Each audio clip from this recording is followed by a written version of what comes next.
And to that piece of lieutenant that's always on his podcast, bash us, yeah.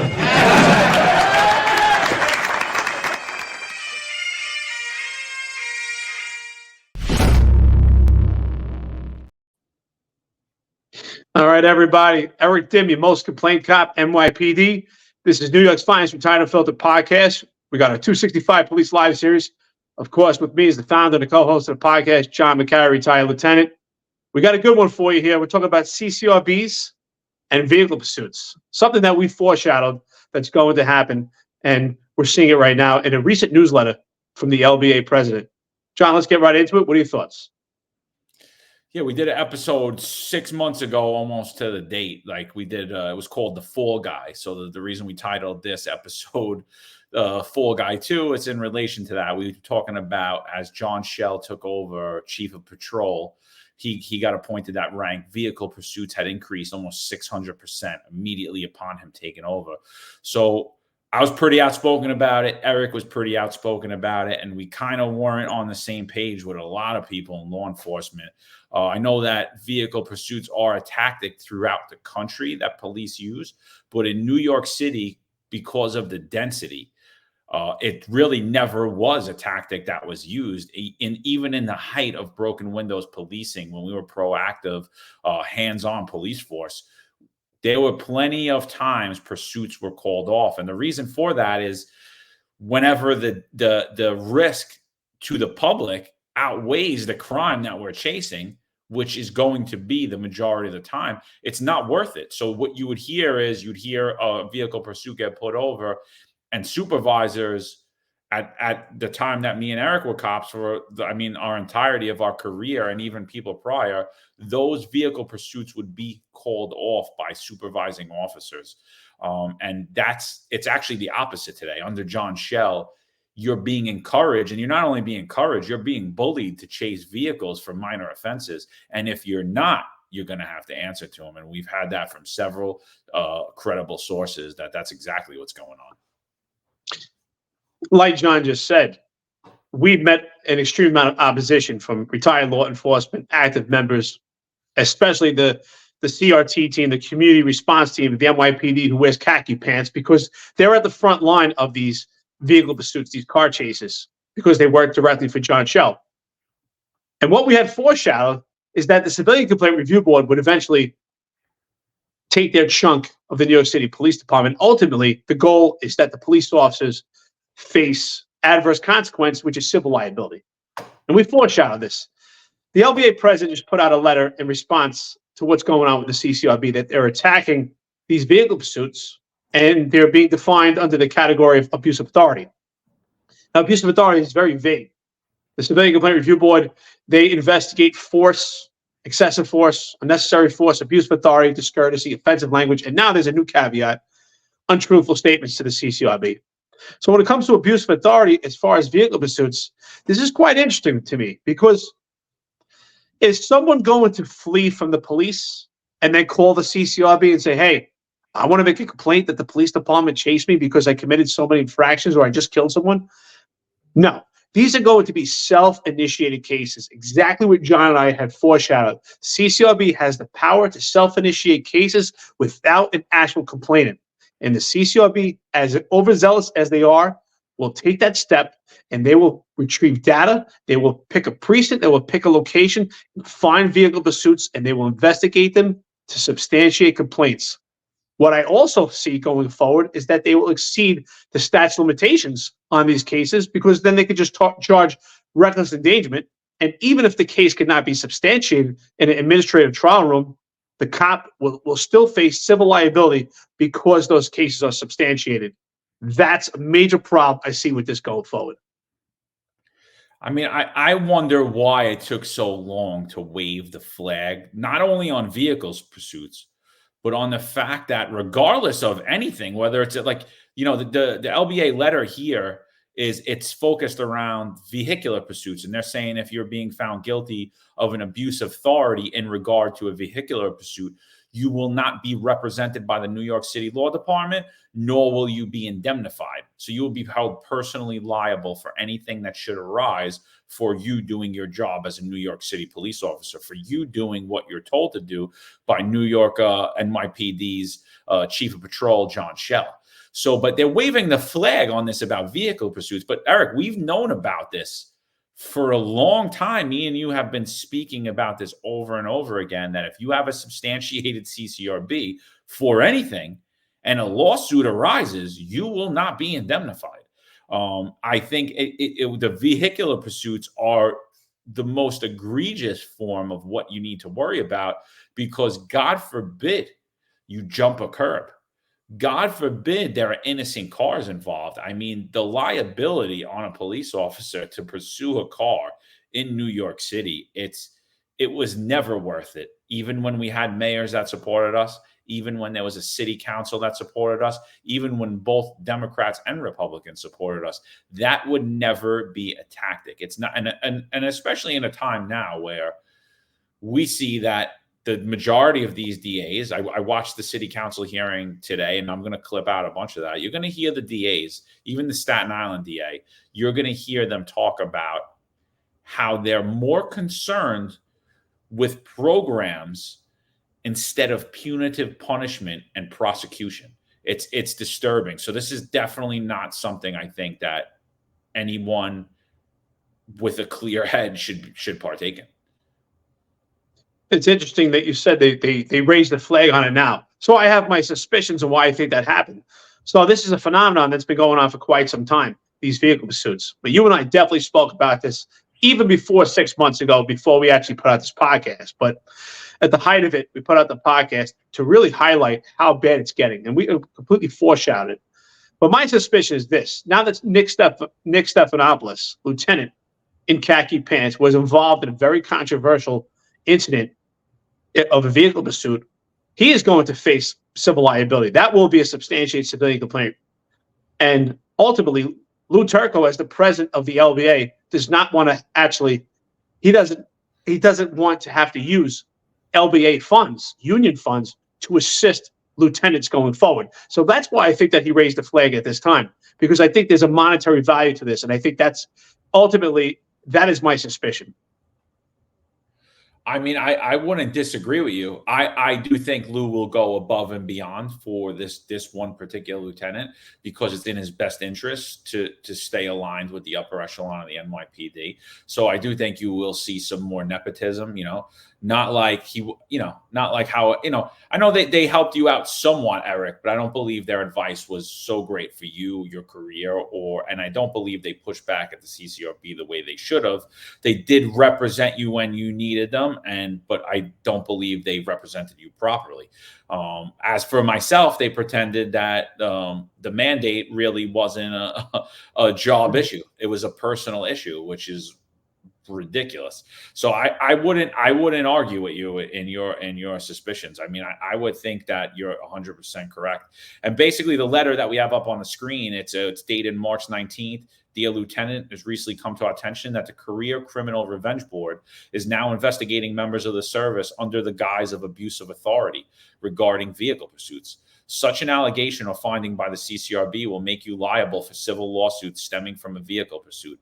If you are found guilty of an allegation of abuse of authority emanating from a vehicle pursuit, the city will not indemnify you, and the city's law department will not represent you in any civil suit attached to this vehicle pursuit. It goes on, but this is the gist of it. I mean, very scary times. So the other thing that I see is extremely problematic for a police officer involved in a vehicle pursuit. Now, we both have been expressive to say that we are complete opposition of vehicle pursuits as a tactic. However, there are extreme cases where it's necessary. And I say extreme cases. Someone is kidnapped at gunpoint and it's happening in real time. Extreme cases. But here's the problem that I see. If the Civilian Complaint Review Board is going to open up a case, self-initiate a case based on a vehicle pursuit, we could potentially have various amounts. We could have 20 complainants on one case because the occupants of the car they would be complainants or I'm sorry, victims for that CCRB. Maybe passengers, pedestrians that were nearby, other vehicles that were occupied that were nearby. All these people that are in the vicinity of this pursuit, and a pursuit could go on for miles, it could go on for blocks. Anyone in the vicinity of that pursuit is a potential victim for CCRB. So we could have hundreds of complainants on a CCRB. And would that be 100 complaints? This is extremely problematic. And I think that's the ultimate goal. And then eventually from there, they can then weaponize the disciplinary matrix and have someone terminated. I see this as a major problem. And I think ultimately the major problem is facing civil liability, because these cops, they will be left holding the bag and they're going to be abandoned, just as it says in the letter. We've said this a long time ago. They will be abandoned. John Schell's not going to step up and say, this is a vehicle tactic that I have pushed and I think it's necessary at this time. You won't hear a word. Crickets. Absolutely. And I think when you look at recruitment, you're going to see more and more people leave the New York City Police Department, and you're going to see less people apt to take this job when they understand that if you are found guilty of a civilian complaint review board investigation, which oftentimes you will be, because it's an agency that's looking to grow, it's an agency to look to prove the reason for their existence, that they to pretend that they're keeping you safe from New York City police officers, while ignoring the rising crime in New York City. And what you're gonna see is an even more depleted police department. Again, at the city council hearing, Chief John Benoit spoke, and I can't wait to clip that out. I'll go back. The meeting's still going on right now, so I can't go on. But he spoke on how great retention is in the NYPD, on how the attrition rate's actually higher than it's ever been. It's actually higher than what their normal attrition rate is. And he attributed it to the contract. He attributed it all to the contract. And there was even 164 members that were looking to be reinstated to the New York City Police Department. But what he didn't tell you is most people waited for that contract before they left, because they wanted to get their retro check and they wanted to get their money and they wanted to know what it was like. And then they were leaving. And what he also didn't tell you is that all the contracts that were settled with all the unions, of those 164 members that are seeking reinstatement, how many of them are in high ranks? Many of them. You know why? Because they're coming back for a year to pad their pensions, and they already made deals with their friends on where they're going to go. And these are not going to be effective New York City police officers to go in there and fight crime. That's what he's not telling you. So they play games with the numbers. This is concerning. I mean, listen to the second part of the Lieutenant Benevolent Association email. You must be cognizant of the fact that your employer, the city of New York, will abandon you if you are guilty by CCRB, which is another entity created by the city to monitor you of abuse of authority related to a vehicle pursuit. You must be conscious of the fact that you may open yourself up to personal civil liability, jeopardizing your personal or family's financial well-being, and or sacrificing time with your family by surrendering vacation days if found guilty of abuse of authority connected to a vehicle pursuit. Well, the bottom line is Lou Turco can't just completely be 100% transparent. I'm quite impressed, actually, by this letter that he actually admitted that the upper echelon of the police department would abandon you, especially with what we see what's going on in the police department now as far as nepotism. So I'm quite impressed. But what this actually says is that 100% you will be found guilty. And again, what this also, I think, also opens the door for is if a cop is involved in a vehicle pursuit, and if a car flees and the car is not actually apprehended, I believe that it opens up the gate for also a racial profiling complaint initiated by the CCRB. Because how would we actually be able to disprove or prove it? And the CCRB, as we know, is completely overzealous, and they will find the ways to substantiate the complaint. So that's what I see another problem, is open the door for racial profiling complaints in connection with these vehicle pursuits. Yeah, and on the last episode that we did about vehicle pursuits, we actually talked about the dichotomy between the message that John Schell was putting out, we're not having it anymore, same message that Kaz Daughtry is putting out, we're not having it anymore, but then the message that was being put out by Chief Jeffrey Maddrey, when he's like, oh, refamiliarize yourself with the patrol guide, right? And then again, the LBA now puts the same thing out. Same thing that I was saying is like, hey, if you believe this is a good tactic, why aren't you rewriting the patrol guide? Because as per the patrol guide, 99% of these vehicle pursuits are telling you you can't do it. When for a ghost car or whatever they want to call it, fake plate, unregistered vehicle, any type of minor crime, you should not pursue. So Lou Turco goes on to write, you must refamiliarize yourself with patrol guide procedure, vehicle pursuits, procedure number 22115. This procedure states that the primary vehicle must determine the necessity for commencing and continuing a vehicle pursuit by considering, amongst other things, the nature of the offense, initiating the nature of the offense that initiates the pursuit, the location and population density where the pursuit is taking place. Also be aware that your responsibilities as the supervisor is to terminate the pursuit if necessary. In addition, you must be cognizant that for many offenses, paper plates, stolen plates, GLA, etc., the perpetrators will most likely not be indicted or prosecuted. Well, that's correct. I mean, if you just reading this alone as a cop, if you're aware of this, if you actually read this, this should deter you enough from being involved in any vehicle pursuits.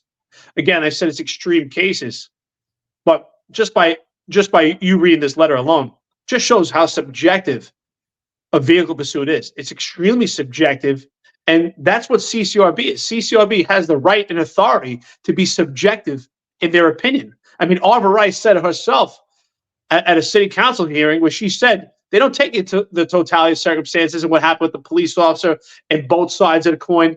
They just take into account, they represent the actual complainant. And now this goes even further because we're not going to actually have a complaint in most cases on this. It's going to be self-initiated by the CCRB. We already know the CCRB has a complete disdain for the police department, especially the boots on the ground. How do we know? John and I testify pretty much on a monthly basis. We've taken a couple of months off now. But for the most part, we've attended numerous meetings held by the CCRB, and we've heard the rhetoric that goes on at CCRB, along with the attendees who speak out at CCRB. It's complete one-sided. And I can tell you right now, the message out there to the cops, it should be do not do it unless you have extreme cases. I'm talking, 1 in a million case, because it's extremely subjective, and it's going to be subjective against you.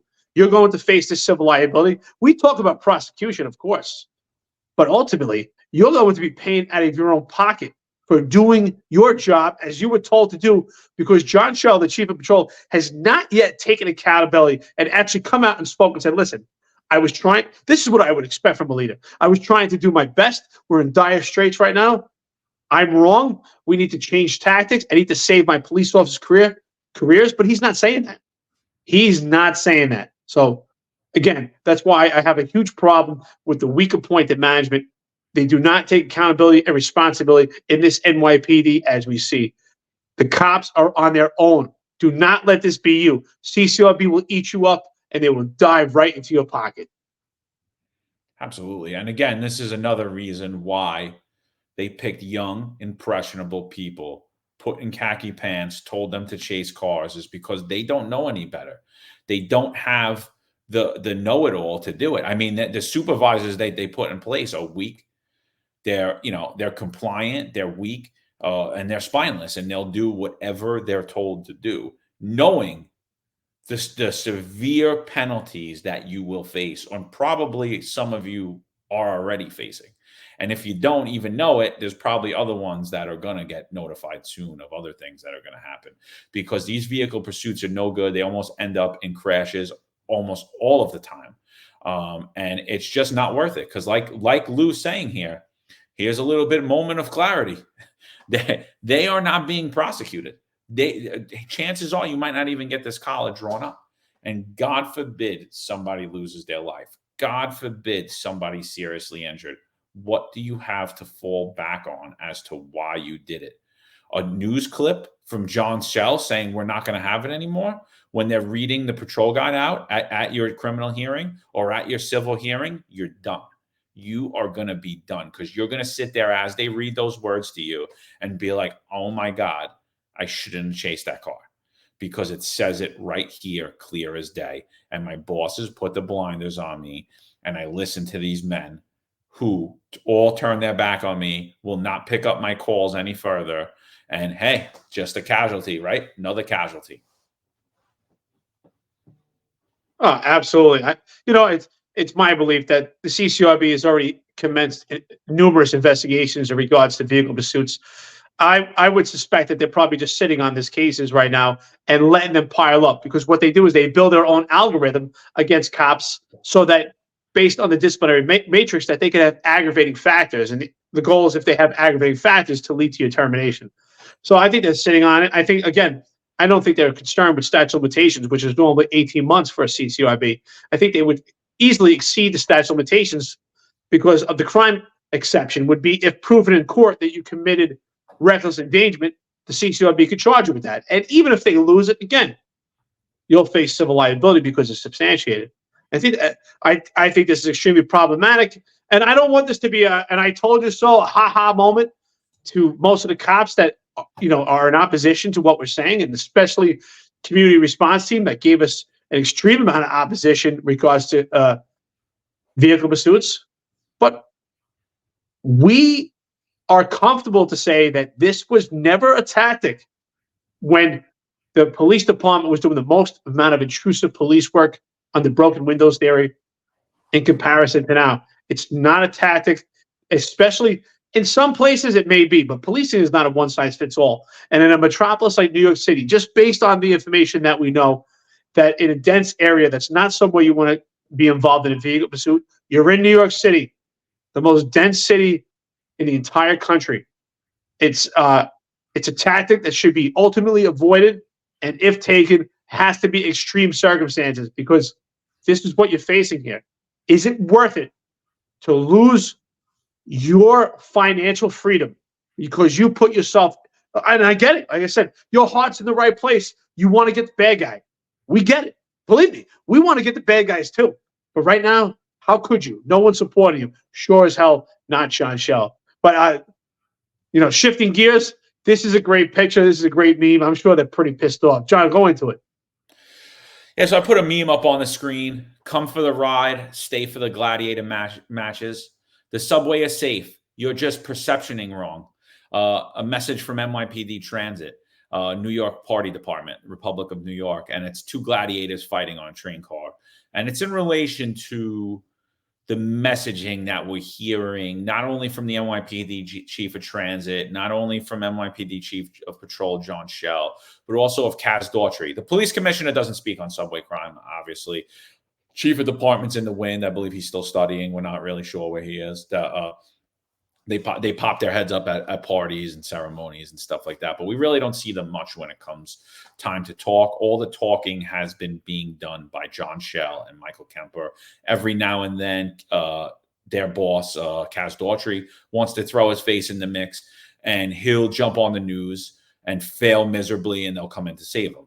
So what we're being told now, and I won't even give credit, I'll just give the facts. Subway crime is down tremendously now. Almost, I believe it was 48% for the week, since they now not only have the National Guard in subways, they also are now committing 1,000 extra cops a day to NYPD Transit to go out in the subways. These are officers that are in administrative roles, which they call administrative roles, but a lot of them are in very important functions in the NYPD that they're there for a reason. Their job isn't for no reason. So they're committing 1,000 officers a day, every day, to New York City subways. And crime fell dramatically, almost 48% for that week.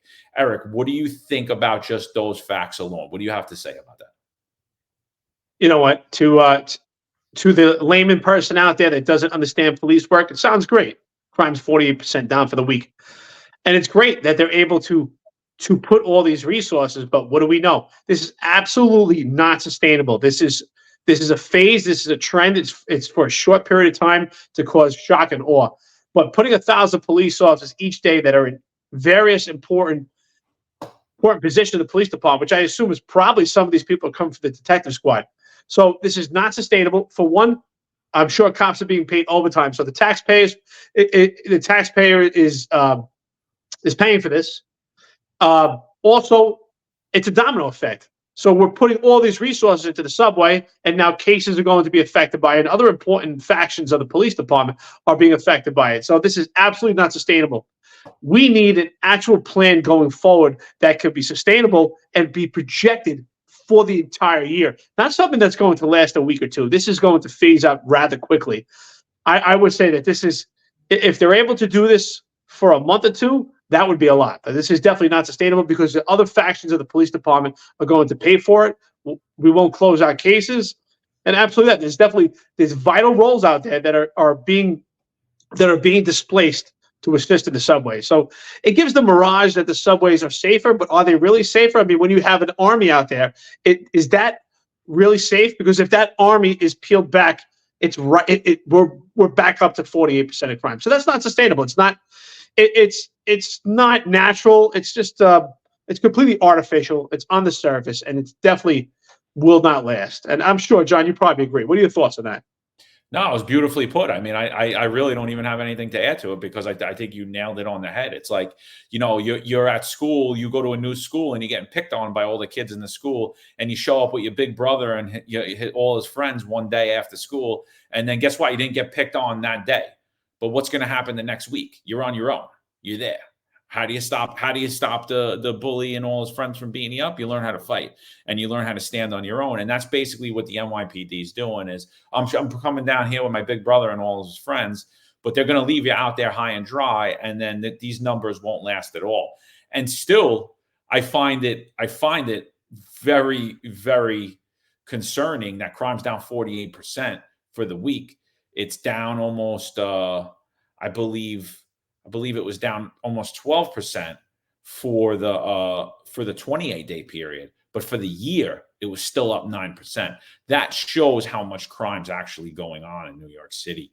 And not to harp on transit too much, but there was a recent interview. Please check our social media. Our social media will be out in the links in the bottom wherever you watch or listen to this. And there's a meme I can't play because we will get copyright issue for the music that goes along with it, but. It's basically a video of Kaz Daughtry and Michael Kemper. They're on the Rosanna Scotto show on Fox 5, and they're talking about transit crime. And Rosanna just gets completely fed up. And she's like, Kaz Daughtry's like trying to just sell her on any statistic. Hey, do you know that day was the most ridership we've had in 2 years? When she's talking about crime, and she's like, wait, are we just going to keep saying this every day? Are you just going to keep saying the same thing every day as crime goes up, as New Yorkers are concerned, as shootings are going on? And he doesn't know what to say. And then his driver, Mike Kemper, comes in, his second driver, because I think Shell's his first driver. So his other driver, Kemper, jumps right in there to save the day. And I think he fails miserably too. Well, first of all, they were both outmatched in that interview. And I think Rosanna Scotto, with zero police experience, she just unveiled the curtain at that point. She was completely fed up to the point where it's like, all right, I've heard this song and dance before. What's the real solution here? And she put them on the spot. Credit to her. I mean, that was pretty impressive that she put them on the spot. And you know what? They are supposed to be the experts, and they have absolutely no solution. What do they always do? They always default back to defending the police department for the actions that they're doing. No one's saying that they're not doing a good job for the stuff that they are doing. But they also default back to the fact that, well, there are thousands of other people that are getting to work safely. We know that. We know there's millions of people getting to work. They're getting home safely. And there's majority of the police department is doing a good job. But there's still a major problem, and we're not trying to attack and identify the problem and use solutions. We're just defending the police department. It sounds completely immature, and they're failing miserably. They're failing miserably because they can't lie anymore. Not only has John and myself held the weak upper management accountable because we have the understanding of the inner linings of the police department, but now the media itself, with zero police experience, is fed up because it's just happening time and time again. And they're tired of being sold this lie that that their perception is not real. Their perception is absolutely real. What's going on in the subways is insane. What's going on to the police department? The cops are being assaulted on a regular basis. This is the phenomenon. If the cops can't protect themselves, how can they protect you? But what's also obvious here is that we have to point out Kaz Daughtry is the police commissioner of the police department. Ed Cabin is nowhere to be found on any interview. Mike Kemper is there as kind of like the closer to help these guys out when they're failing miserably. John Shell, once in a while, he takes that role. Jeffrey Madry's busy studying, so he's out of the loop. He's just continued to make money. That's the only reason he's there. But Kaz Daughtry is the police commissioner. But we have to ask ourselves why, because she's failing miserably. And the New Yorkers right now should be fed up and say that they want the weak upper management of the police department to go. They need strong leadership that can actually do the job and keep them safe. This is a major, major epic fail. This is a great topic to go into. John, I'll let you start. Yeah, so I just put up on the screen a post from the New York Civil Liberties Union, and basically all the progressive left in New York City Council are now sharing this graphic, and it says, "I'm a New York City Council member ready to disband the NYPD's violent strategic response group." Now, myself and Eric were the only people last summer when this whole disband the strategic response group initiative started. We were the only people in law enforcement to actually stand up. New York City Council had a meeting, public safety meeting, that was directly the topic of that meeting was to disband the strategic response group. And no one showed up except for myself and Eric. We attended virtually. I spoke at it. And then we wrote an article in the Manhattan about it. We co-authored an article in the Manhattan about it. And we broke down in that article and on our social media, we broke down each segment of the New York City Council meeting. And in that meeting, the main witness, I would want to say, is the Civilian Complaint Review Board. So they had John Darsh, who's the executive director of the Civilian Complaint Review Board. And they had, they had Arva Rice, the acting chair of the Civilian Complaint Review Board, testifying. And when they testified, prior to them testifying, you hear New York City Council and they consistently saying rogue, unaccountable, violent when they're talking about the NYPD's SRG. But when they testify, they actually paint a completely different picture of the SRG, and it actually shows the exact opposite. The evidence proves exactly opposite of what the New York City Council was saying, and we'll get into that. Absolutely. So the evidence actually presented by the Civilian Complaint Review Board themselves completely debunked their actual theory that the SRG was violent. And what they actually identified was that the Strategic Response Group was the most identifiable uniforms during a protest or a riot. And they actually received the least amount of complaints, and they were the most identifiable. So just completely debunked their evidence that they proved. Just shows the complete disdain on the police department. And ultimately, what we believe is the goal is to remove the Strategic Response Group in collaboration from the CCRB and the City Council so that these First Amendment protests and riots can move freely.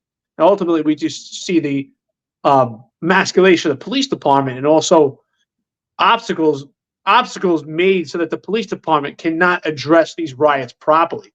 We see it with the protest settlement, and we also see it with testimony from City Council in collaboration with the Civilian Complaint Review Board. Absolutely, they have zero evidence to show that the SRG is the most violent group. If anything, what it did prove is that the SRG was the most effective at a riot or a protest, the most prepared, and the most transparent. And I think that's the most important thing to highlight with it.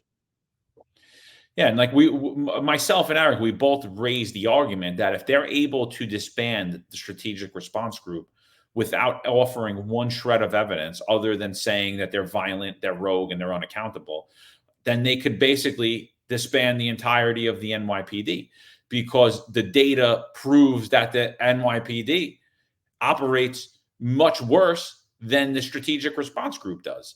So the strategic response group, for those of you that don't know, it was implemented in, I believe, in 2015 under then Police Commissioner Bill Bratton.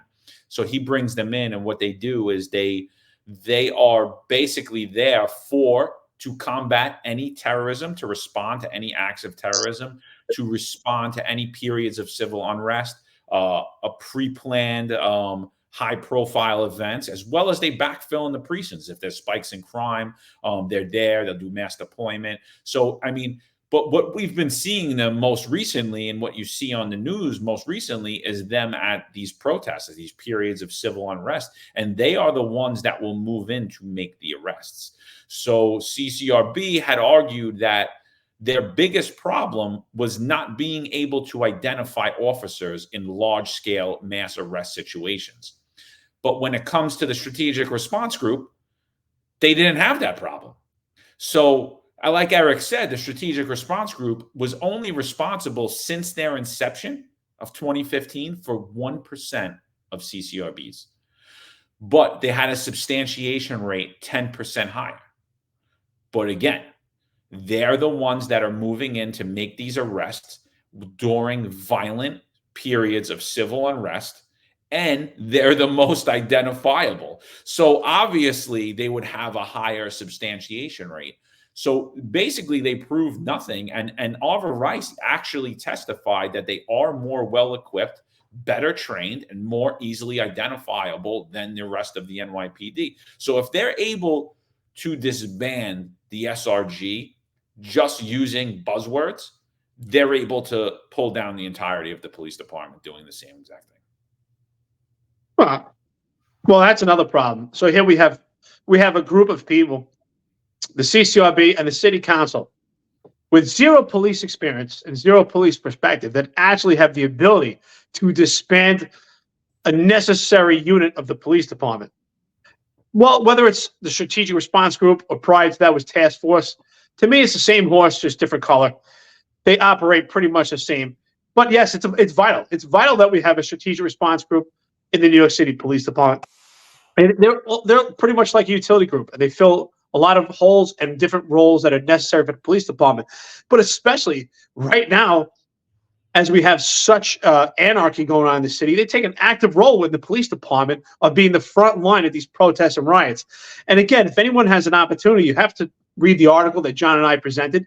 I think it's a fantastic article. We really presented the evidence to show that the Civilian Complaint Review Board and the City Council debunked their own theory, and actually their evidence actually proved that the strategic response group was the most effective, most prepared, and the most transparent. And it reflects on exactly that.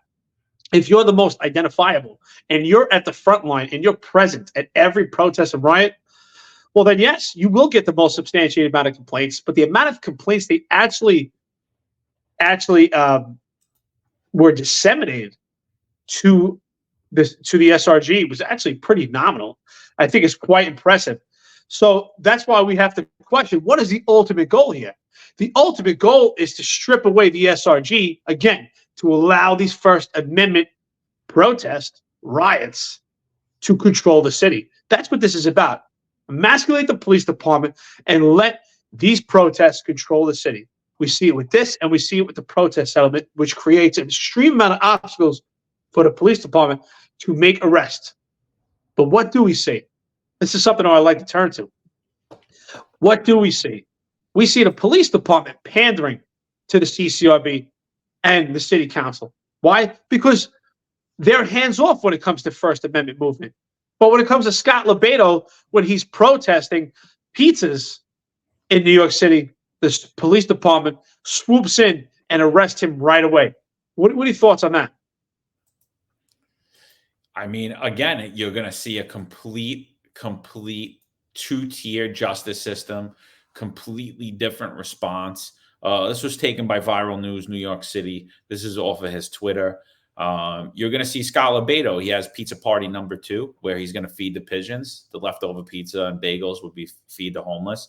And basically, he's protesting the fact that coal-fired and wood burning ovens have to reduce their carbon emissions by 75%.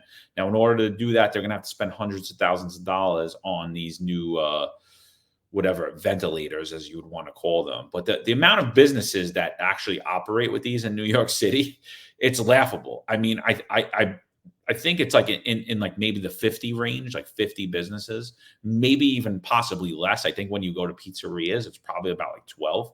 I think there are some bagel places that use wood burning, as well as matzo places that use wood or coal fired. So it's completely laughable what they're doing. They pass this in the middle of the night. So Scott Lebedo is an activist artist. I recommend you guys follow him if you don't. I also recommend you guys following Viral News New York City. Post a lot of up-to-date news that's going on in New York City. And what you're going to see is Scott is literally taking pieces of pizza and he's going to throw them over the fence. But the police department is just waiting for him to do it so they could swoop in. And when you look at that compared to the night prior, specifically last night, when the mayor held an event right outside of City Hall, and Within Our Lifetime, which is a pro-Palestinian group, shut down the streets of New York City, blocked traffic, blocked pedestrian traffic, harassed passerbyers, harassed people that were attending New York City mayor's party, got in their faces, scared them, put hands on people. The police department's completely hands off, and they're not making arrests. So I'm going to play the video, and then Eric, let's get your thoughts on it. Here's the video. This is Scott walking over. There's one pizza. There's two slices of pizza. The police are moving in. Four. Come on. But now he's surrounded.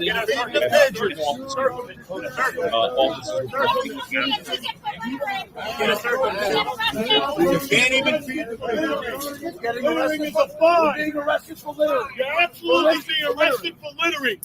This mayor is corrupt. This is a fine. This is not an arrestable offense.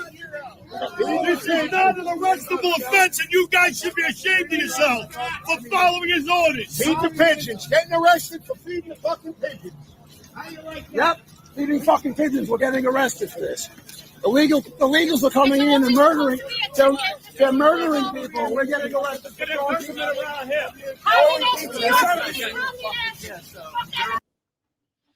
So, so what do you think about that, Eric? So first thing I would say that's very smart on Scott Lebedo and his cohorts on their behalf. It's very smart for them to get their message out. They were confident that they would be arrested immediately, and they proved the hypocrisy of the standard that's going on in New York City under Mayor Eric Adams. They showed that the Conservative Party will be dealt with much differently from the New York City Police Department than woke progressives at these pro-Palestinian riots, aka BLM, aka post-George Floyd. Anything you want to say that's pretty much on the left side gets addressed differently. So I thought it was very smart on their behalf. I think they were pretty confident that they would be arrested right away. That's why I find I have a problem with.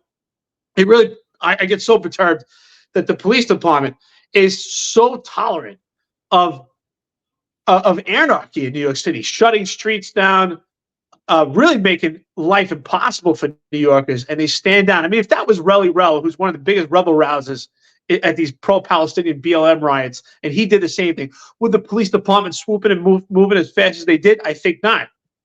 How do we know? The best prediction of what's going on is what we see in the past. What we see in the past is the police department with hands off. I also find it kind of funny that, they talk about littering. Is it really littering? I mean, he's throwing pizzas, and it's not garbage, it's not paper. It's pizzas. The pigeons and other animals, they're going to come and eat it. It's going to be gone. So it's laughable, but on Scott Lebedo's behalf, I think it's extremely smart. I think it really highlights everything, and it helps him get his message out. So for that, I think it was a fantastic move on his behalf. No, absolutely. It's completely ridiculous. And for what? New York City pension numbers are out. This is a tweet from Reza Chowdhury. I don't know if any of you guys follow him. He's at Reza C1. I love Reza. He is like an analyst. He literally breaks down numbers. That's what he does. That's what his tweets are about, whether he analyzes crime, whether he analyzes finances. Great analytical tweets. So since assuming office in 2022, Democratic Socialist since 1987 and New York City Comptroller Brad Landa has lost $12 billion in pension assets. The equity portion of the pension is down 10.4%. In contrast, the S&P 500 has increased 4.04% in the same time frame. According to him and only him, his ESG agenda focuses on creating long-term shareholder value while seemingly prioritizing short-term losses. However, since pensions are constitutionally guaranteed in the great state of New York, his consistent underperformance creates a present liability for all residents New York statewide. Eric, what do you think about that? Because that scares the living crap out of me. Oh, same here. First of all, it's amazing that he still has his job. I mean, anywhere else in the country, if you underperformed in this manner and you lost so much money, you would not have that same position. This is absolutely scary that it's happening. And, you know, we said, right, it's, that these pensions are pretty much guaranteed, but are they really? I mean, because if you look at an actual pension, it's actually kind of like a Ponzi scheme if you actually break down what a pension is. So to me, it scares the living daylights out of me. Absolutely. Yeah, I mean, I don't believe the pensions are guaranteed cents on the dollar, and that's basically what happened in Detroit when Detroit fell. They were guaranteed cents on the dollar. They had a fourth of their pension. My father was a Teamster. He was only a Teamster for about 10 years, and then he moved on. So he did get a small pension from them, but some of his friends had did 30, 40 years as a Teamster. And what the Teamsters did is that was a corrupt union, corrupt organization. Their pensions were guaranteed too. But what happened? They cut their pension down in half. And then later on, as they were getting even worse, they cut their pension down in half again. So they received a fourth of what they were promised in retirement. Really hurt people in their elderly age when they needed the money the most, when they could no longer earn and make money. And so one thing he would always tell me is don't rely on that pension. And as Reza points out, because he is not a civil servant, as most of us who listen to this podcast are, he's not a civil servant. He's worried about what's my liability? Why do I have to pay for these pensions? I'm not getting a pension, right? And what do you think? Because what do you think is going to happen when they open up the state constitution again, if New Yorkers are liable for our pensions? Do you really believe that they're going to vote to keep our pensions? No, they're going to vote it right out, especially with this city council. So there really needs to start being strong vocal pieces, not just from us, Eric. It's got to be from the unions, and it's got to be from the people who are out there on the boots on the ground. We've been led to believe to keep your mouth shut and don't talk politics and don't talk religion and don't talk about the things that bother you. But they were going to feed us all to the slaughter if people don't wake up and start doing it.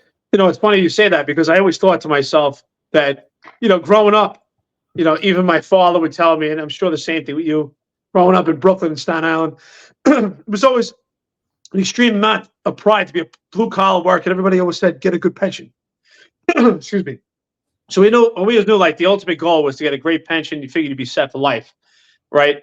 But what do we see now is what's going on with these pensions is scary if these pensions will still be there. So I kind of, like, weigh out the arguments that, should you have a pension? Yes. But that's why I tell people I would put more of my stock into the 457s or the 401ks, because at least in a 457 or 401k upon retirement, you have more control over that money, and you can move it over into different sources, and you could also pass it on to, God forbid something happens to you, a wife or a child. Whereas that pension dies with you. And especially right now, the way things are going, that pension may die before you die.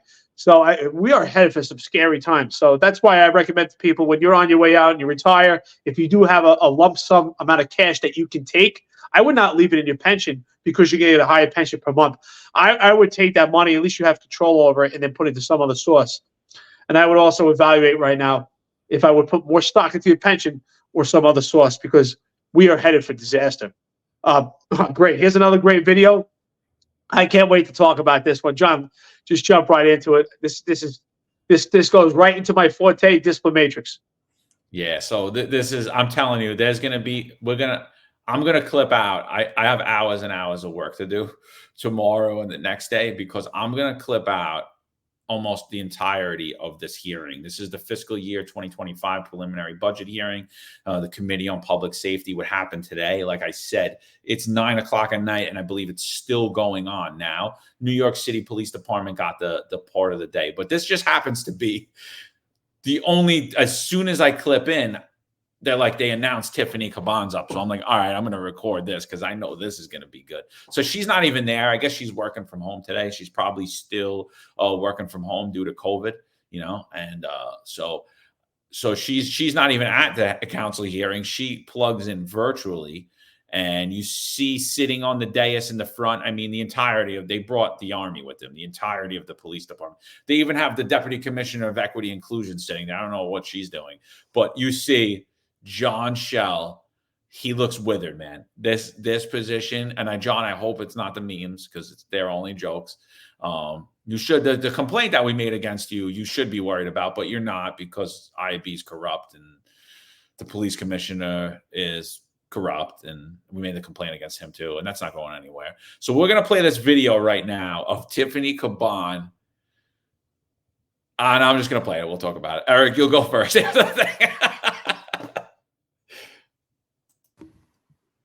Okay, so, I just want to make sure that I'm understanding your answer correctly. If there is a mistake that takes place in the community that is against the law, and if that's all it was a mistake, there wouldn't be any sort of disciplinary action or arrest being made. But if there is an quote unquote honest mistake within the department, and that it is set aside and it's not subjected to the rules, the disciplinary systems that are in place, which, by the way, the presumptive penalty for a false statement is termination. So it's good to clarify that's the double standard. I want to move on Council to member questions about how many. I want to move on to questions. No, hold on a second. Wait a second. Hold on. You, council member, you made a series of statements. I think pretty much all of them we believe are incorrect and inaccurate and very unfair, actually. And just so we're very clear, this was a mistake. Mistakes happen. We apologize. This has nothing to do, literally nothing to do, with the NYPD disciplinary system, how we police. I just got to be very clear about this. All statements are subject to the disciplinary Council member, systems, and these were false this is statements. completely But I would like to move on because I inaccurate only and have 5 completely minutes. unfair.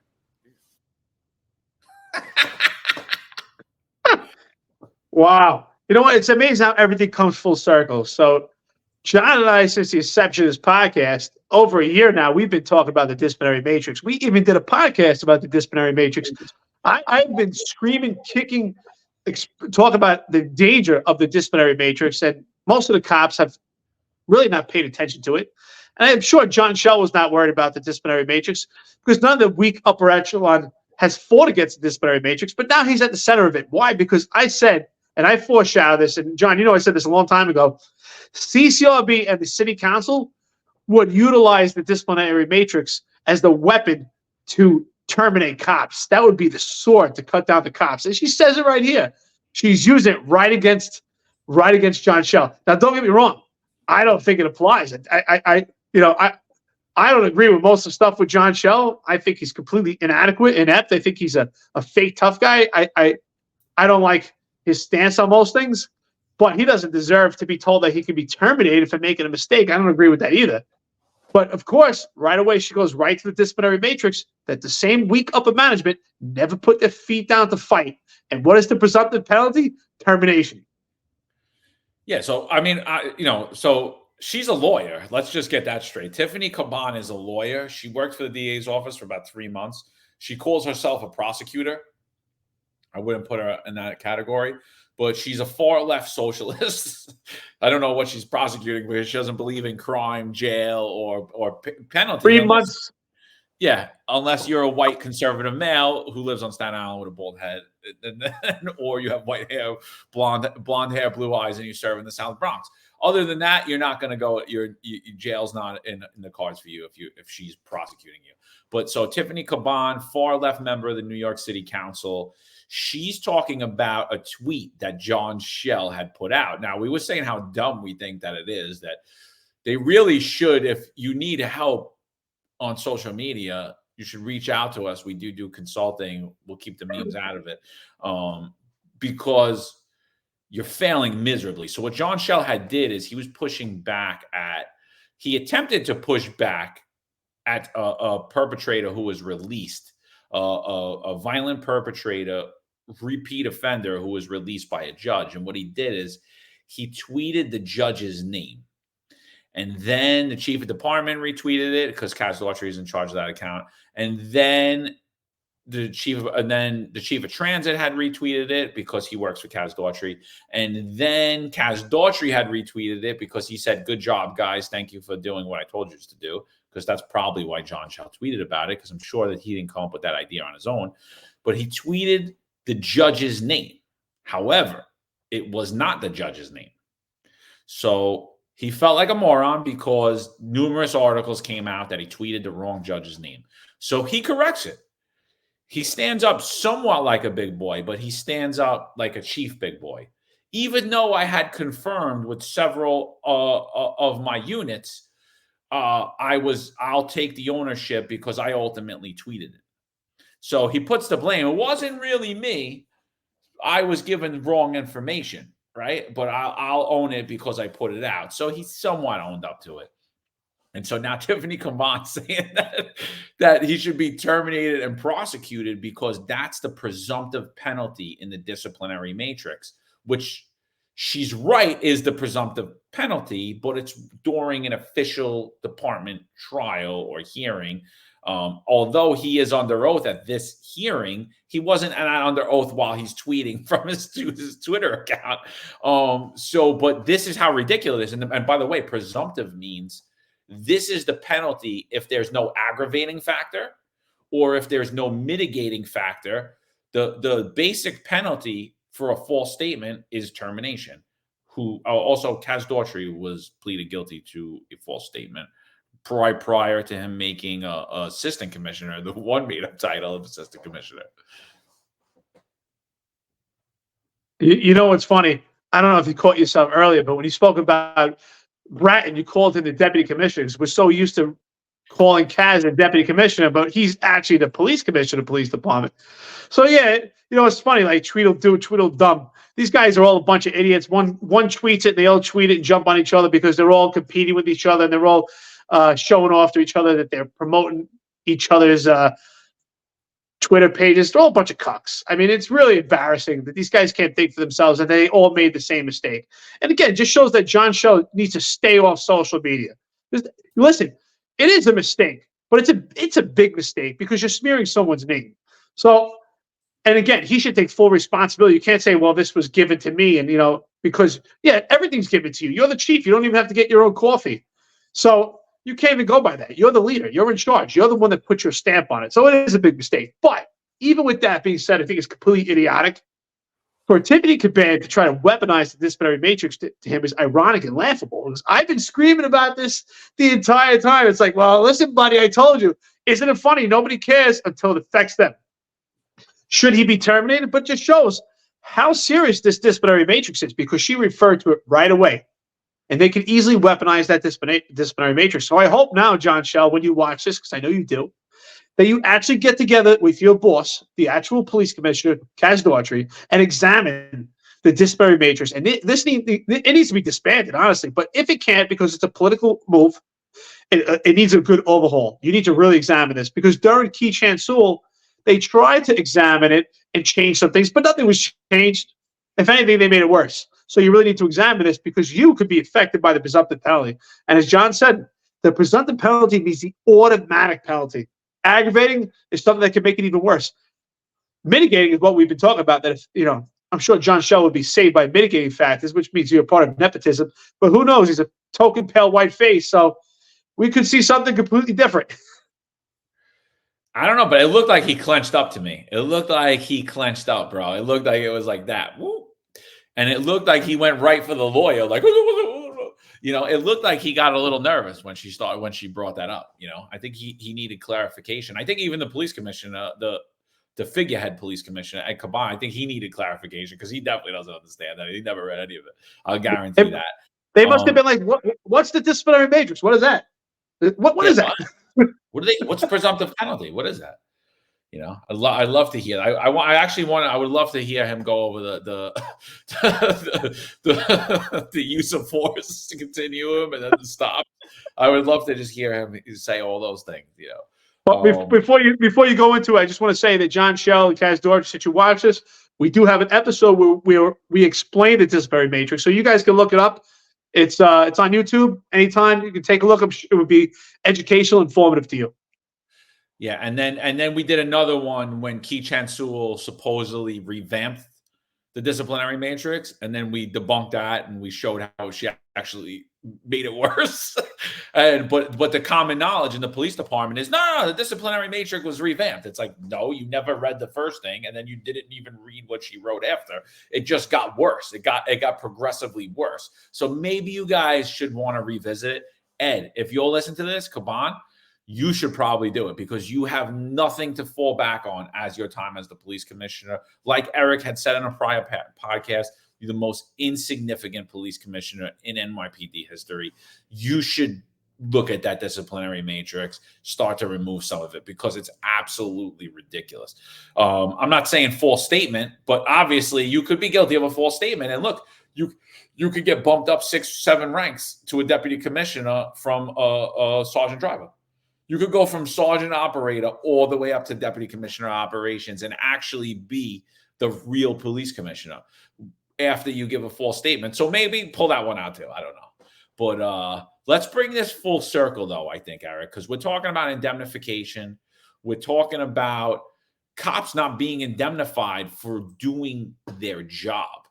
Now, it's come to everybody's attention that Eric Adams, the mayor of New York City, has a sexual assault allegation against him, brought on by the Adult Survivors Act, an act that he cheered on. They said it was a tremendous day for the state and victims, and every victim has a right to have their voice heard. Now, again, this Adult Survivors Act was for Jean E. Carroll. They put this into place so that she could go after the 45th president of the United States, Donald Trump, civilly. So Eric Adams cheered that on. I actually put that tweet out the other day of his when he did that. And I was not for it. Eric was not for it. We thought it was a targeted attack. We believe in statute of limitations for a reason, because how can you really prove or disprove this case from 1989 now? So he gets a sexual assault allegation from a coworker. Eric, what are your thoughts initially hearing about the sexual assault allegation against him?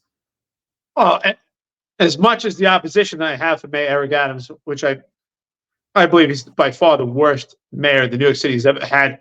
We are far off worse than we ever were before. I still think that this is just complete insanity. I think that it's impossible to prove or disprove this case. I think that statute of limitations is so important. How do we retrieve any potential evidence to actually have a proper investigation? I do believe that he deserves to be treated fairly in this, especially for the fact that everyone deserves due process. Even Mayor Eric Adams. But this case is from 1993, so this is 31 years old. How do we retrieve any potential evidence? And the only potential witnesses are this potential victim and Mayor Eric Adams himself. We don't have any recordings or anything to reflect on the actual incident. No evidence, no potential evidence. Where does this go? So, but what it does lead into the fact, in which I'm completely perturbed, is that I was affected by not being indemnified by the police department. I was involved in a stop, question, frisk incident where I suspected someone was in possession of a firearm. I made that stop. Ultimately, the person did not have a firearm. With that, I received a substantiated civilian complaint.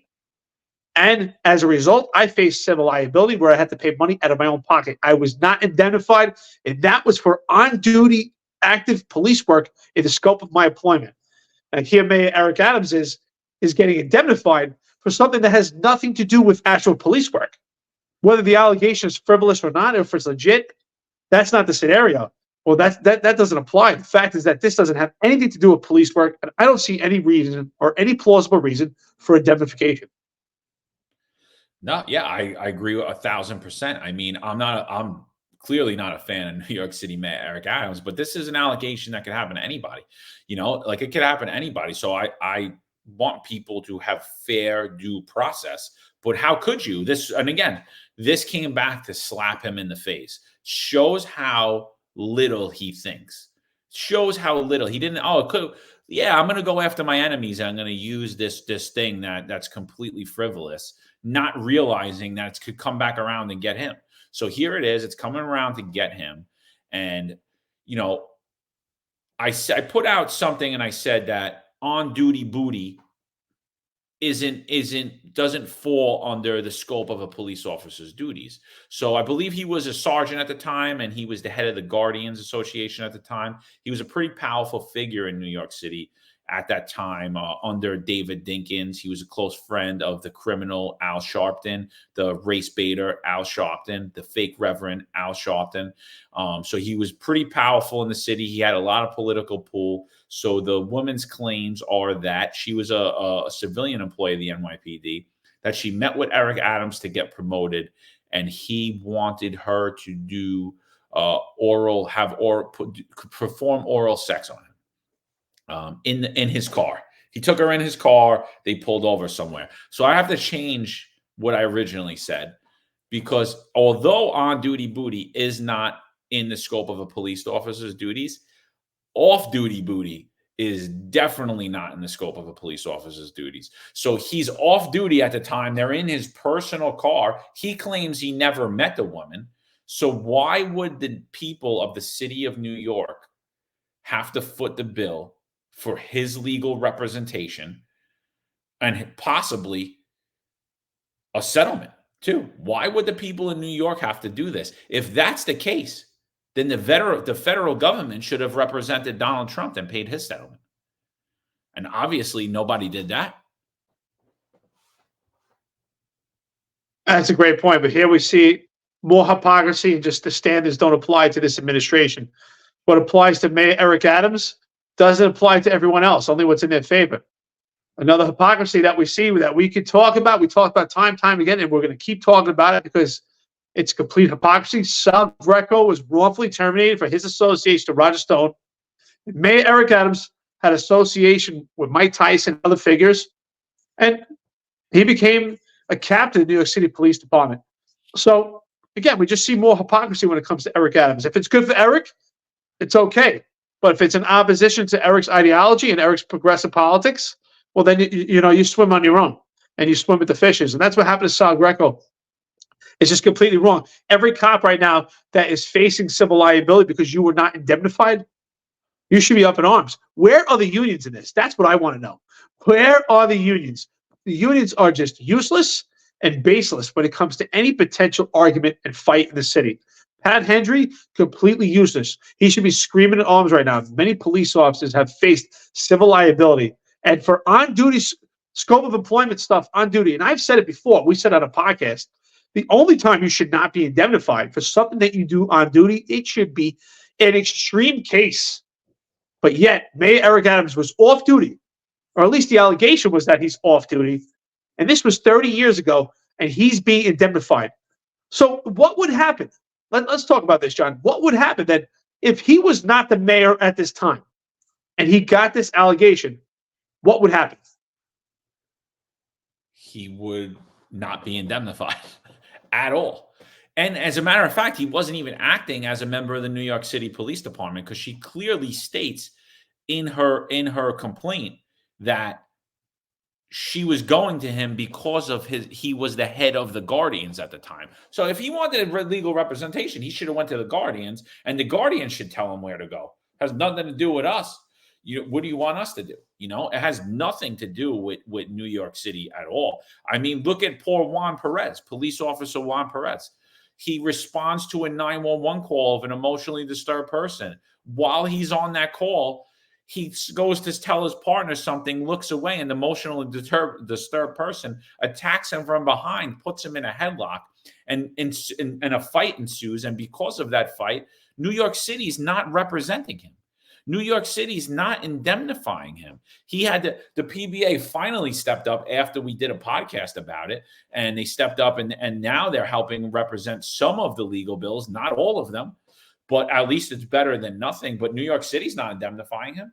If whatever settlement arises, and I don't believe there will be a settlement because the allegation's so frivolous and the lawsuit's so frivolous, but he's responsible on his own. He had to leave his career early, retire. He doesn't have an ID card. He doesn't have a gun. He doesn't have a good guy letter because he had to retire under investigation because it was likely that he would be fired. When the city's not indemnifying you, they already found you guilty of wrongdoing. I mean, and here we are, New York City Mayor Eric Adams, something that happened off duty in 1993 with so quick. I'm going to play the video right now where you're going to hear the head of Corporation Counsel say that they're indemnifying him. And just so everybody's aware, Sal Greco actually filed a Freedom of Information Act request requesting for the Corporation's Counsel a legal analysis of why they are representing New York City Mayor Eric Adams. This is the second time he's filed this. The first time they said that there was no letter written so far, but this is the second time. And I believe taxpayers deserve this, and I believe every New York City police officer deserves this, especially the ones who fought cases that were not indemnified. How you doing? Good. How are you? Good. So I wanted you to just address this a little bit. When you, excuse me, when you start reading details in that lawsuit, it's very, very specific. I know you said you didn't talk to her, you never met her. How do you explain how specific those details are? He is not going to be answering specifics of a complaint. He's represented by counsel who will, and we are with the Corporation Counsel's office is representing him. We are currently reviewing the complaint, and we would make the appropriate answer, and everyone will get that information when we file it with the court. Thank you, Judge. Any specificities from the bird's eye view? I think the judge responded to that, and I've been very clear from the day this came out. It did not happen. I don't recall meeting the person, and that is not who I am as a person. That I am specific about. Hi, Mr. Mayor. How are you? Good. How are you? Good. Question for you.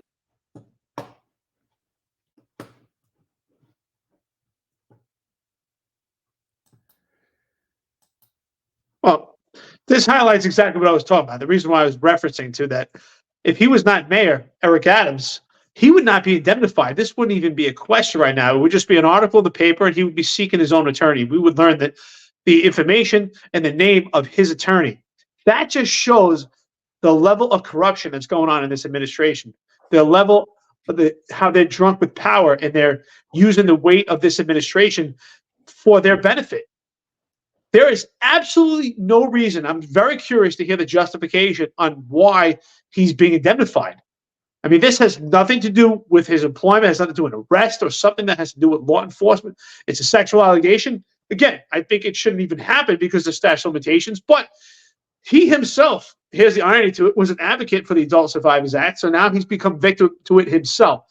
I think it's complete hypocrisy, but it just shows the level of tyrannical position that this administration is, and he believes he's some kind of king, and I think he's throwing around his power, and we're seeing it. It's blatant, but yet no one's really challenging it on him. If this was Mayor Bill de Blasio, we would see a completely different reaction from the media. But again, I think the media is completely soft when it comes to Eric Adams, and they're very hands-off, and ultimately they don't give him the same treatment, the same criticism that we should expect for accountability and balance.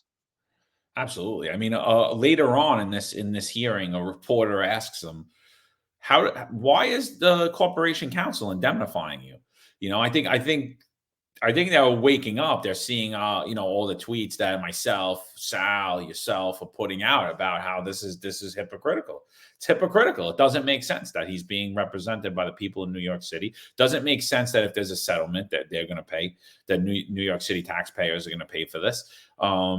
So it makes zero sense. So a reporter asks him, and he basically shrugs it off, doesn't even answer the question, and there's no follow-up, and no other reporter asks.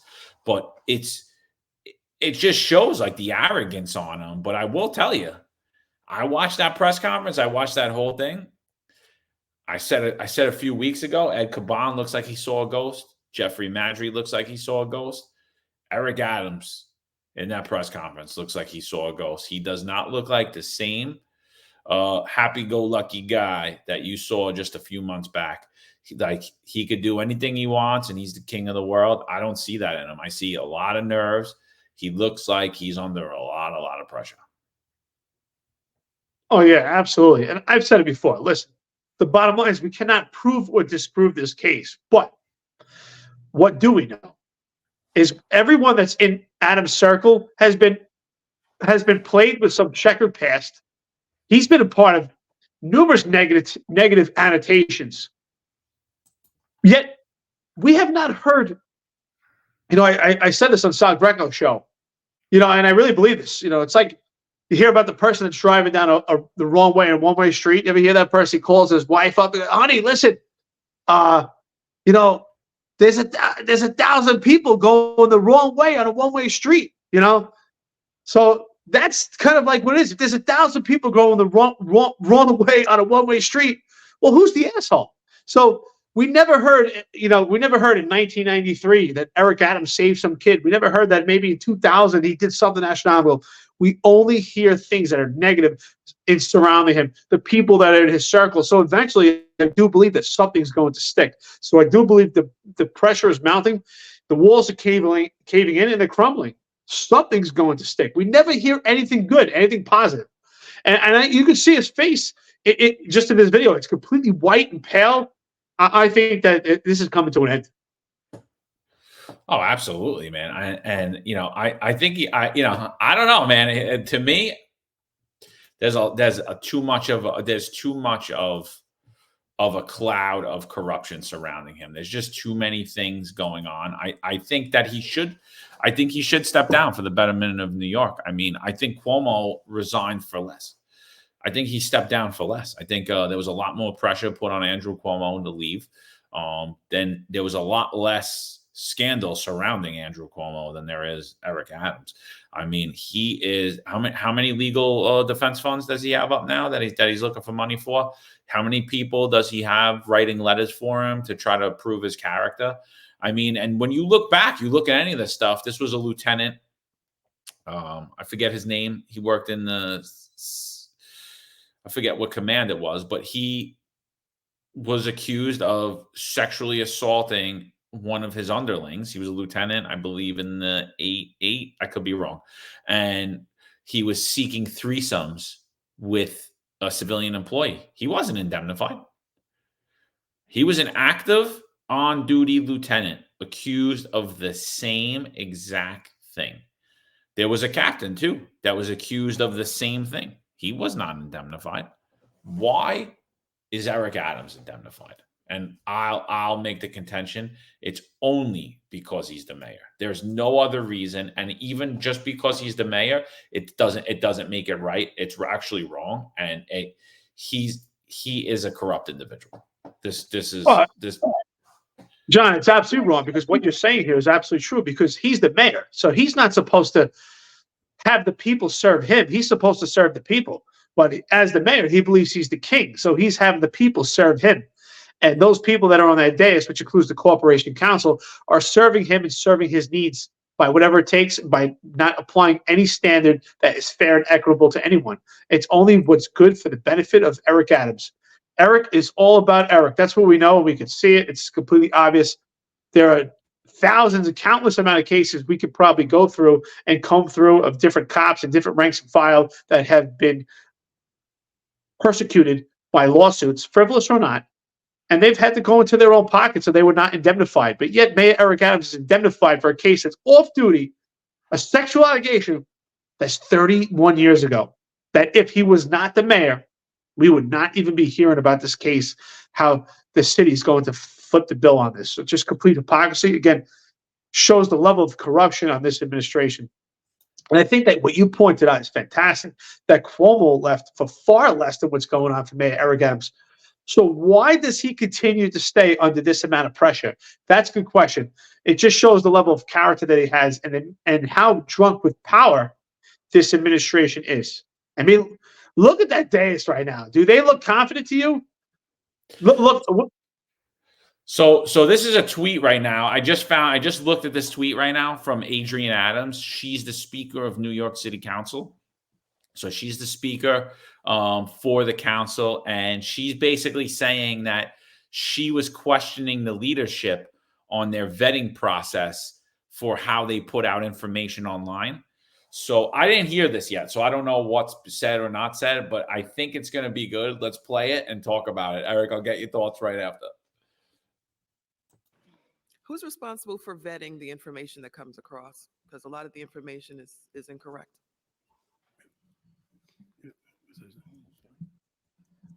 Assistant Commissioner Carlos Nieves. Can we affirm that you will tell the truth, the whole truth, and nothing but the truth in your testimony, and to answer honestly to council member questions? I do. You may go ahead. Thank you. Good morning, Madam Speaker. So the department has over 250 separate social media accounts. In the department, our executives, precinct commanders, are given access to social media accounts in order to inform the public in the area that they cover. Our higher level executives also have social media accounts, and they are entrusted to deliver the department's message.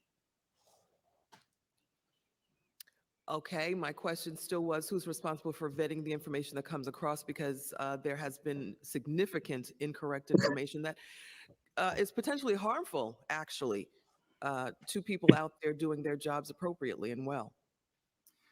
Yes. So, Madam Speaker, you are correct that we have to get the information right. I think we're all very aware of this. You know, to the extent we have gotten things wrong, we have apologized for that and acknowledged it. And I think I can say, you know, going forward, we are going to be extremely careful to make sure that we're getting our facts right, that things are being double checked. We completely appreciate that when we're putting things out there, we have to make sure the information is accurate. We do not disagree on that. Wow. First of all I have to say is, you know what? I completely despise most of the people that are part of the New York City Council. But Madam Speaker, outstanding job. Checkmate. Because they did not even answer the question. They did not. They were boxed in. The bottom line is they don't have a vetting process. The bottom line is there is absolutely no significant leadership on this job. That's why, in comparison, when we talk about Ray Kelly, were things tight under Ray Kelly? Did he run a tight ship? Yes, but it was necessary. He knew that he had to be at the top of that pyramid to maintain proper control. But right now we see it's all over the place. Sometimes it's Kaz Daughtry.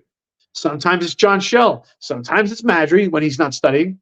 Sometimes it's Philip Banks. Sometimes it's Chief Kemper. So we have too many chiefs and not enough people falling in line doing their job.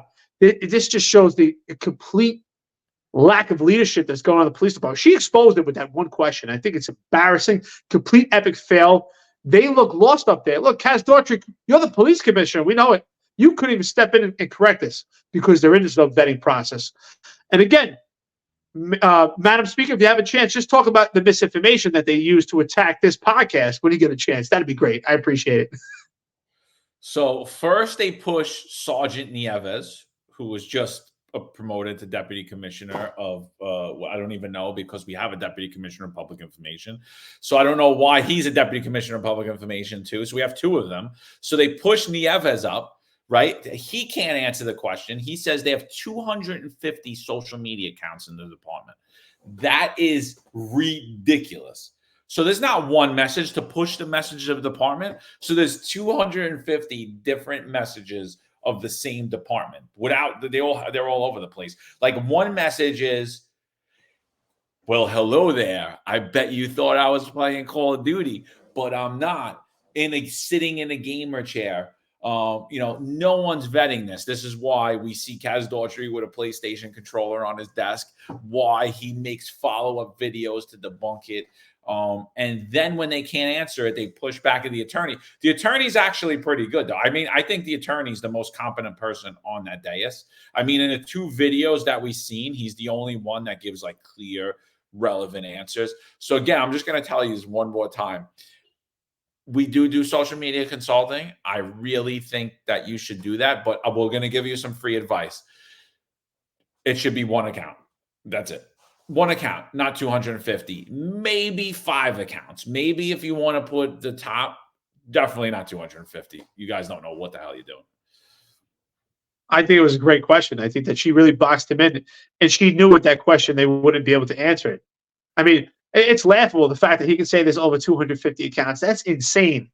It's insane. That's why it just shows there's no leadership in the New York City Police Department. This is outrageous. And there's really, let's be honest, if there are 250 Twitter accounts, it's impossible to vet that. It's impossible to make sure that John Shell cross-referenced his tweet with some other tweet with some guy who's in the 6'7" or 6'9". That's impossible that they're getting the message out there. Isn't that what he said? To get the message. Or what they're really getting at is different messages. This is, honestly, this is an opportunity, and I hope that attorney tells them, like, you guys need to get your act together and get rid of all these accounts, and it should be 1 account. And if Kaz Daughtry, if you're the police commissioner, it should be your account only.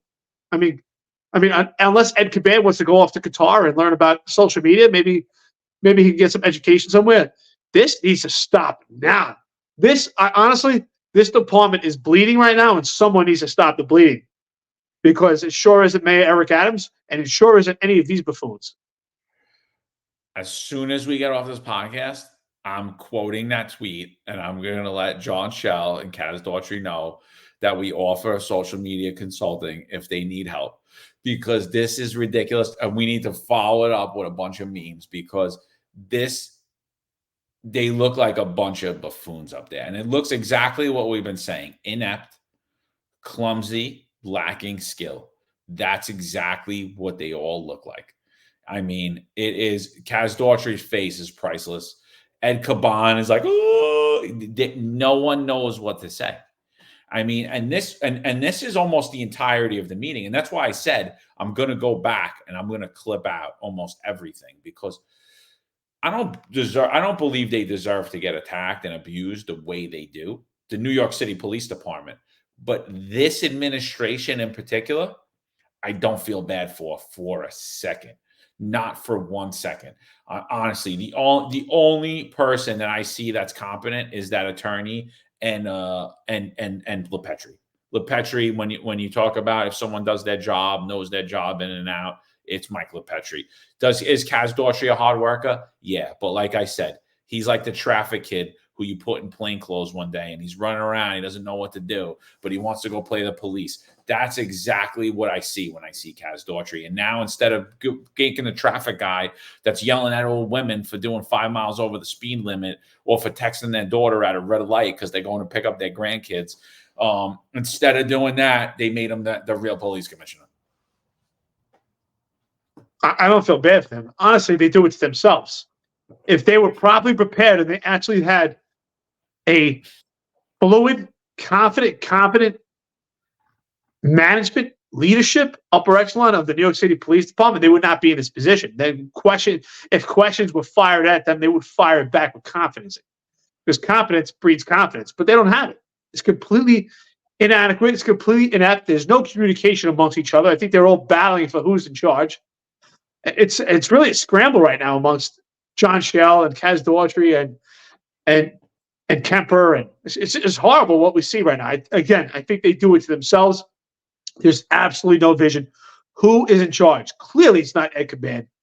No, they could not answer that question. That's why she asked that question. I think it's a great question, because it really shows that the police department is all over the place. There's no vision, and I'm sure she was probably prepared if we went further into this, and I'm sure she probably has different messages of tweets showing that there's a different message.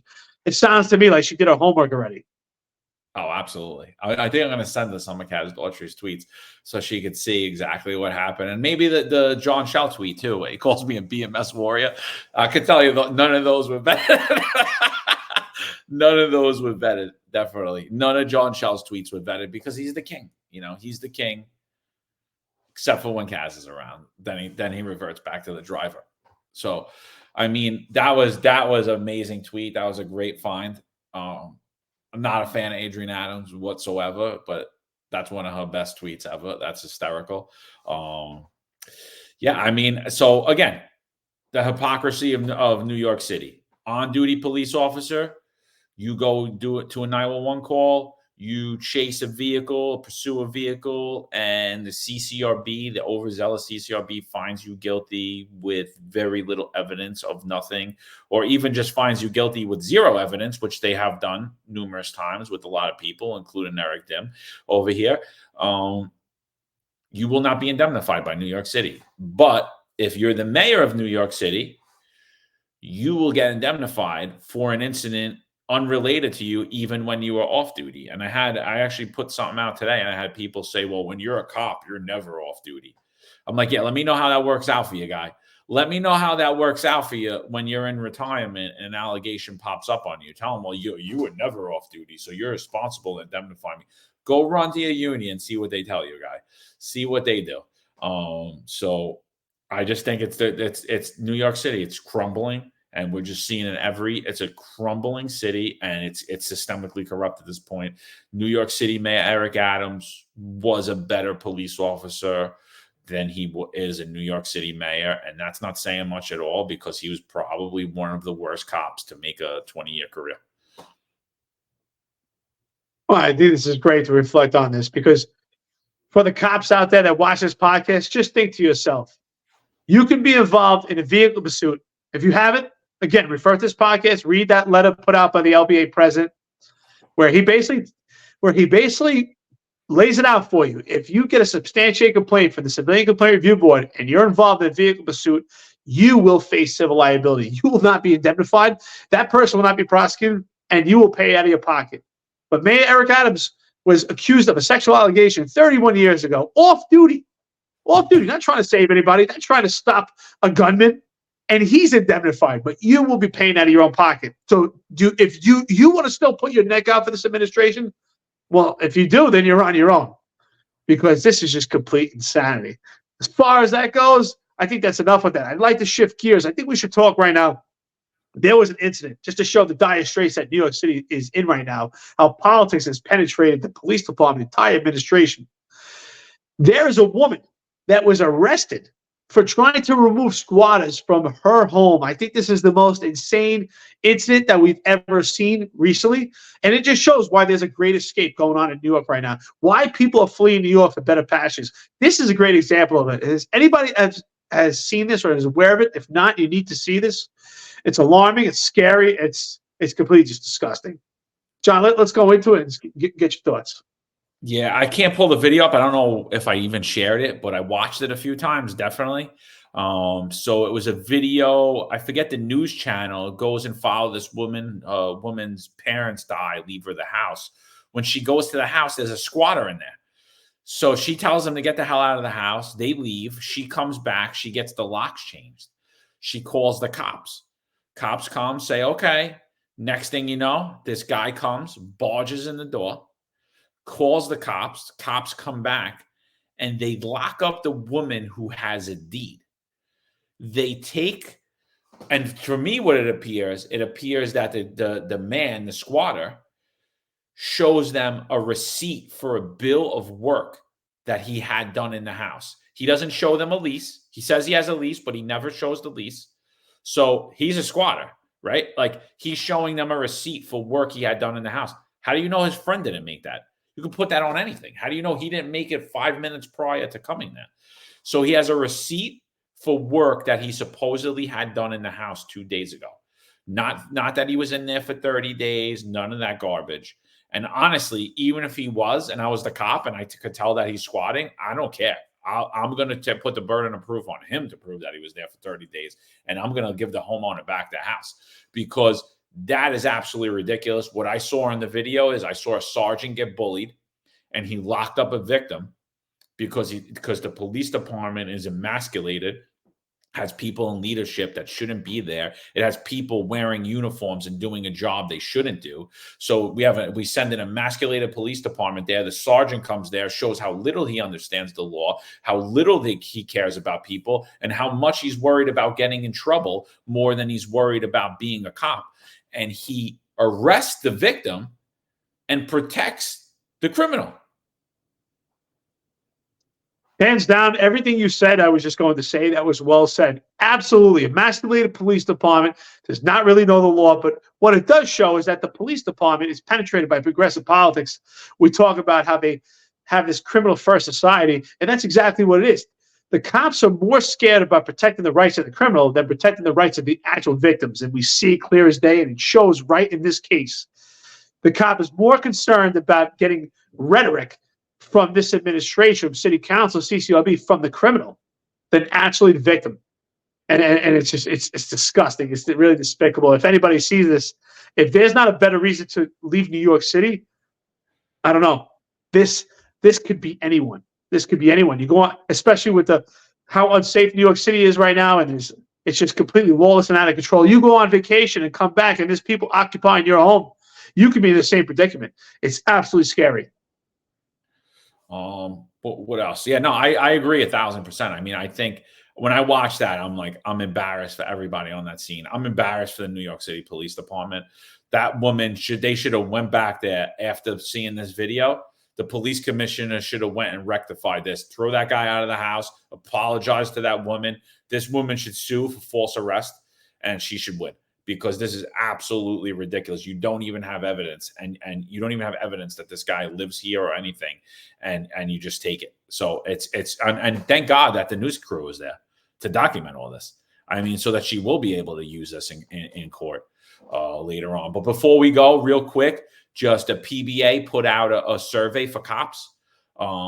Very similar to the 2016 survey that they put out. Myself and Eric were not cops for years, so we didn't see that survey either. I did see the survey, but we weren't police officers to take it. So I saw the new survey, and it's basically, the results are going to come back horrific, like as they did in 2016. That all the cops are miserable, that they don't feel safe, that they don't feel secure, that they're worried about this and that and that. But there's a big telltale in that survey. This 2016 survey, they named, what are your thoughts on the police commissioner? In this survey, Pat Hendry takes that out. They ask about the city council in 2016 survey. Pat Hendry survey doesn't ask about that. They ask about the mayor, Bill de Blasio, in 2016. They don't ask about Mayor Eric Adams in this. Very, very telltale. Pat Hendry is a water boy for Eric Adams, just like the sergeant, whatever his name is. His name's not even worth mentioning. Whatever the sergeant, the SBA guy, the guy that probably was doing the same thing that Mullins was doing, probably ratted on him. That's the only reason he's there. And so they didn't name the names. And the same thing with Lou. They're not going to name the names. They're never going to name the names. The CEA's been in the wind. That kid started out, Monahan. He started out all hot and heavy. First couple of weeks, he was running ads. He was doing news appearances. Vaccine mandate comes. Haven't seen the guy since. Absolutely. Absolutely. It just shows how Pat Hendry and everyone else under this administration is just scared. They're terrified of this administration, and yet no one's standing up on moral principle. They just pander to it. This is a great opportunity for Pat Hendry to ask those questions and really delve into it and fight back, but he's not going to do that. Again, I agree with your statement that he's a water boy to Eric Adams. This guy has zero balls. We've seen it. Listen, he refused to go on what was it, Bill O'Reilly's show, right? They couldn't get him on Bill O'Reilly's show. Screw Bill O'Reilly. He has to come on here. He's supposed to come on this podcast. I mean, we wrote him a beautiful email. It couldn't have been more professional to open up some dialogue. He never even responded to us. So I can just see the kind of character he has. Even with that, the PVA has a female police officer put out some monologue talking about the police department and why people are leaving for better pastures. And even that speech obviously prompted by the PBA, did not match what's really going on. They're talking about pay. People in the past did not leave the New York City Police Department because of pay. That's at the bottom of the list. There's far other contributing factors of why people have left, starting with the vaccine mandate, starting with the emasculation of police department, starting with political hit jobs. These are many other factors. That's at the bottom of the list. But again, the PBA is pandering. They're being the water boy, as you said. I totally agree with that statement. But with that being said, I think we covered an array of topics here. I thank everyone for watching New York's Finest Retired Unfiltered podcast, our 265 Police Live series. There's more content coming your way. We're going to stay up to date with what's going on with the NYPD, progressive politics in the country, and an array of topics. If anyone wants to come on this podcast, you think you have something interesting, please contact us on the website, www.thefinestunfiltered.com. And even if you're on opposition meets opportunity. We'd love to have you. It's a pleasure. John, any last words? No, that's it. That these unions are so focused on, they're so focused on contracts. They're not focused on your worker rights, on your safety, on your quality of life, on your quality of work life, on your home life. And the contracts they fail miserably at. Like I said, these guys couldn't negotiate a car lease. I wouldn't want them to negotiate anything for me. So you got to really start waking up to what's going on here. They're talking about pay. That commercial is absolutely ridiculous. I mean, I'll tell you right now, the majority of cops that left, and we've had some guys on that left for other departments. I actually spoke with an officer today who's going to come on here. I believe he's working in Texas now. He left. And all these guys are leaving for worse benefits, less of a pension, and less pay. So I don't know what they're talking about with money. Like, money's not, these guys are making more money than any cop, I believe, in history is made in relation to how much a cop makes to the cost of living. Like, I don't know what they're talking about. I really don't, like the quality of life. People are leaving the New York City Police Department. Money's like number 10. Because again, that contract had nothing to do with it. You're going to see the people that are coming back. I'm going to put those clips out, and we'll probably talk about it on the next one. The people that are coming back, they're not going to be effective cops. They're coming back to pay their pension. They're going to do a solid year at whatever thing, and then they're going to be gone. Maybe a year and a half, and they probably got some cushy gig because whatever. Maybe they donated to Eric Adams' campaign, or they went and kissed a ring with Caban or Kinsella, or probably not Kaz. But I mean, they're going to come back. They're going to feel the wrath of Kaz. So let's see how long they last. So with that being said, thank you guys for listening. Protect your financial future. If you need any financial help, contact our friends at Lead Blue. Law enforcement professionals dedicate their lives to serving and protecting our community. But who's protecting their financial futures? That's where Laidlaw Blue comes in. Our wealth management platform is specifically designed for the law enforcement community. Laidlaw Blue is a division within Laidlaw Wealth Management, run by retired New York City detective John McDermott. His status as a retired detective uniquely positions him to establish a deep connection between Laidlaw Blue and the law enforcement community. Our platform is easy to use and provides a range of financial services, including investment management, retirement planning, and insurance solutions. With Laidlaw Blue, you can secure your financial future and provide for your loved ones. Our team of experienced financial advisors understands the unique challenges and opportunities that law enforcement professionals face. We're here to help you navigate the complexities of financial planning and achieve your goals. Laidlaw Blue. Secure your financial future today. Book a meeting using the QR code displayed, or call us directly on 888-901 Blue. That's 888-901 Blue.